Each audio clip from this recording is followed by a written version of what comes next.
What is going on, Starcross viewers? My name is boezerek, and welcome to today's video where we're going to be ranking the top 5 TARDIS interior designs. I've already got a video ranking the exteriors, which I will leave a link to in the description below if you want to check that out, but I am finally getting around to ranking the interiors. Sorry it's been a while since my last upload. Quarantine's been somewhat of a downer for me, but I'm going to try and do more streams and uploads now that I do actually have more time to do it. So, without further ado, let's get right in, and we're going to start off with an honorable mention, and that is the Unused Season 27 TARDIS. This was the fully constructed TARDIS set that was going to be used in Season 27 before it got cancelled, and we never got to see it again. Overall, I love the look of this interior, starting with the console, which is a big improvement over the previous one. I love the new design, which, if you notice, looks very similar to what would be the modern norm for a TARDIS console. This would have been the first time that the Time Rotor connects to the roof instead of just being in the console, and I love how the console basically levitates off the floor. That's a really cool look. This, to me, makes it look more like a spaceship and something alien. Also, I love the orange glow of the roundels, as well as the shape of this room. If this was in the official show, I could easily see it being in my number 2 or 3 spot, but because it was never actually used, it unfortunately has to stay as an honorable mention. Sorry. Number 5 is the 5th, 6th, and 7th Doctor's TARDIS from seasons 21 to 26. This TARDIS has a lot of highs and one low. One of the highs is the overall shape of the room and its color. This feels like a spaceship and like a central hub for all the characters to retreat to when the story is over. Next is the pillars. I don't know what it is, but I just love those things for some reason. I can't exactly explain why, but they just look really cool, especially paired with the roundels with that perfect shape and color. My only problem with this interior is the console itself. The Time Rotor looks really cool, but the actual console, I'm not the biggest fan of. I call this the keyboard console since, aside from 2 levers and I think maybe like a button or something, this is just keys and buttons and all that stuff, and it feels really bland for a spaceship.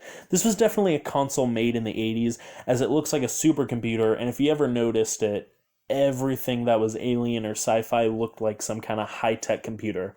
In my opinion, the TARDIS should have loads of levers and buttons, switches, dials, and controls. This just looks boring to fly. I know it's an iconic console, and I understand why. It was one of the longest-lasting consoles, and it was the first big change to the ship in a while, and it was the final console to end the classic series.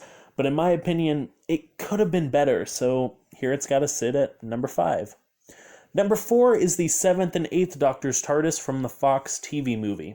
When Fox picked up the rights to reboot the series for an American audience, they decided to start off the series with a TV film as the pilot and see if there was any potential for a full season to carry on afterwards. The TARDIS made for this is described to be Victorian and inspired by Jules Verne, and feels like one of the more homey consoles in the series.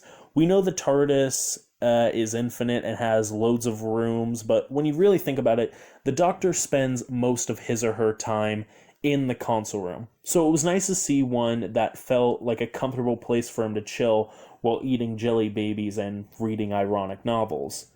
I love the wooden console and the steampunk feel to it all, as well as the giant castle-like doors with the seal of Rassilon above it. The candlelit area mixed with the blue of the console gives it a beautiful visual, and I love the holographic display of space in the roof, and don't believe that is appreciated enough. In fact, this whole TARDIS doesn't feel well appreciated, nor the film. If you guys want, I'll do a review of the film sometime, and as much as I love this console room, it was only in one story, so I can't really place it any higher than number 4, so yeah. Number 3 is going to be the 1st and 2nd Doctor's TARDIS, used from seasons 1 to 6. This was the TARDIS that literally started it all, and what a beautiful one it is. I know the reason why the console was originally a mint green was because it looked more like white than real white did back in the black and white days of TV, but I personally think this mint green color makes the console pop out from the white background from the rest of the room. The whole thing looks absolutely gorgeous and makes me wish that the Doctor Who experience was still open so that way I could visit it someday. If I had to give one complaint, it's that I wish that the mint green console was used during Twice Upon a Time instead of the white one. Overall, my top 3 are my absolute favorites, and of all the consoles on here, these were like the hardest to rank, and my number 2 and my number 3 may switch places every now and again. So right now, this is staying at number 3. Number 2 is going to be the 9th and 10th Doctor's TARDIS, used from series 1 to 4. This was the first TARDIS of the revised series, and I won't lie, at first I wasn't the biggest fan. I liked the coral design as well as the colors, especially how they would use different lights for moods, and dark serious moments would use the greenish blue glow of the console, but more light-hearted, energetic moments would use the wall lights. But I didn't like the thrown together look at first. The look began to grow on me, but what shot it up to my number 2 spot was when I saw the War Doctor's TARDIS in the 50th anniversary, and then seeing how they were essentially the same console. That made me put somewhat of a story together in my mind of why this version is so thrown together and messy, as well as why it's so difficult to fly. We all know that the TARDIS can be so badly damaged and needs to repair herself. This can take forever, and since the War Doctor was probably always flying around and didn't have time to let the ship repair itself, he would have to take it upon himself to do whatever he could, find whatever he could to replace stuff that was broken. The Doctor probably did this so much to the point where he practically rebuilt the entire console, and with all those foreign parts and components, this would make the TARDIS very difficult to fly and cause it to go out of control all the time. Once I thought about this as like the story behind this TARDIS, I gained a whole new love for it, and that's why she's taken up my runner-up spot, but she's not my number 1.